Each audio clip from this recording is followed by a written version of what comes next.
If you've lost access to your Pinterest business account and don't have your phone number, follow these steps to recover it. This guide will help you regain access through alternative methods. Step 1. Visit the Pinterest login page. Go to the Pinterest website and click on the login button. Enter your email address associated with your business account to proceed. Step 2. Click on Forgot Password. On the login page, click the Forgot Password link.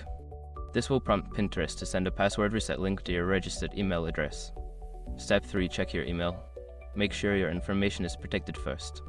Most people don't think about breaches until something actually happens to their accounts. Use SROC to monitor your accounts 24/7 and instantly alert you if your information appears in leaked databases online. It constantly checks billions of breach data points in the background. And considering how much personal information people keep online now, it's honestly worth having. Link in the description. Step 4. Reset your password. Follow the instructions in the email to create a new password for your account. Make sure to choose a strong password that you haven't used before. Step 5. Log into your account. After resetting your password, return to the Pinterest login page.